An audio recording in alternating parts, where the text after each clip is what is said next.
ഉൽപ്പത്തി പുസ്തകത്തിലുള്ള വായന 15-ാം അധ്യായം. അബ്രാമുമായി ഉടമ്പടി.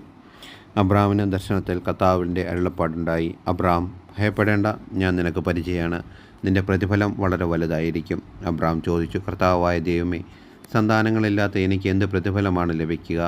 ദമാസ്കസ്കാരൻ ഏലിയേസറാണ് എൻ്റെ വീടിൻ്റെ അവകാശി. അബ്രാം തുറന്നു, എനിക്കൊരു സന്താനത്തെ അവിടുന്ന് തന്നിട്ടില്ല. എൻ്റെ വീട്ടിൽ പിറന്ന ദാസരിൽ ഒരുവനായിരിക്കും എൻ്റെ അവകാശി. വീണ്ടും അവന് കർത്താവിൻ്റെ അരുളപ്പാടുണ്ടായി, നിൻ്റെ അവകാശി അവനായിരിക്കുകയില്ല, നിൻ്റെ മകൻ തന്നെയായിരിക്കും. അവിടുന്ന് അവനെ പുറത്തേക്ക് കൊണ്ടുവന്നിട്ട് പറഞ്ഞു, ആകാശത്തിലേക്ക് നോക്കുക, ആ കാണുന്ന നക്ഷത്രങ്ങളുടെ എണ്ണമെടുക്കാൻ കഴിയുമോ?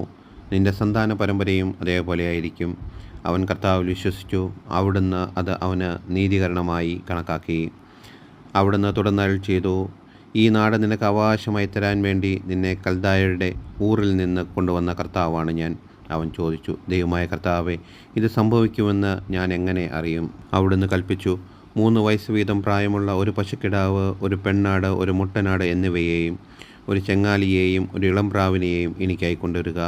അവൻ അവയെല്ലാം കൊണ്ടുവന്നു. അവയെ 2 പിളർന്ന് ഭാഗങ്ങൾ നേർക്കുനേരെ വെച്ചു. പക്ഷികളെ അവൻ പിളർന്നില്ല. പിണത്തിന്മേൽ കഴുകന്മാർ ഇറങ്ങിയപ്പോൾ അബ്രാം അവരെ ആട്ടി ഓടിച്ചു.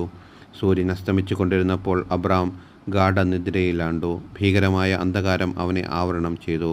അപ്പോൾ കർത്താവ് അരുൾ ചെയ്തു, നീ ഇത് അറിഞ്ഞുകൊള്ളുക, നിന്റെ സന്താനങ്ങൾ സ്വന്തമല്ലാത്ത നാട്ടിൽ പരദേശികളായി കഴിഞ്ഞുകൂടും. അവർ ദാസ്യവേല ചെയ്യും. 400 കൊല്ലം അവർ പീഡകൾ അനുഭവിക്കും.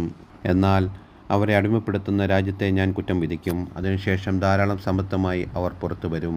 നീ സമാധാനത്തോടെ നിൻ്റെ പിതാക്കന്മാരോട് ചേരും. വാർദ്ധക്യപൂർത്തിയിൽ നീ സംസ്കരിക്കപ്പെടും. 4-ാം തലമുറയിൽ അവർ ഇങ്ങോട്ട് തിരിച്ചു പോരും. എന്തെന്നാൽ അമോര്യരുടെ ദുഷ്ടത ഇനിയും പൂർത്തിയായിട്ടില്ല. സൂര്യൻ അസ്തമിച്ച അന്ധകാരം വ്യാപിച്ചപ്പോൾ പുകയുന്ന ഒരു തീച്ചുള കാണാറായി. ജ്വലിക്കുന്ന ഒരു തീനാളം പിളർന്നിരുന്ന കഷ്ണങ്ങളുടെ നടുവിലൂടെ കടന്നുപോയി. അന്ന് കർത്താവ് അബ്രാമിനോട് ഒരു ഉടമ്പടി ചെയ്തു.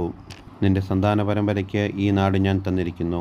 ഈജിപ്ത് നദി മുതൽ മഹാനദിയായ യൂഫ്രട്ടീസ് വരെയുള്ള സ്ഥലങ്ങൾ, കേന്യർ, കെനീസ്യർ, കദ്മോന്യർ, ഹിത്യർ, പെരീസ്യർ, റഫായിം, അമോര്യർ, കാനാന്യർ, ഗിർഗാഷ്യർ, ജബൂസ്യർ എന്നിവരുടെ പ്രദേശമൊക്കെയും ഞാൻ നിങ്ങൾക്ക് തന്നിരിക്കുന്നു.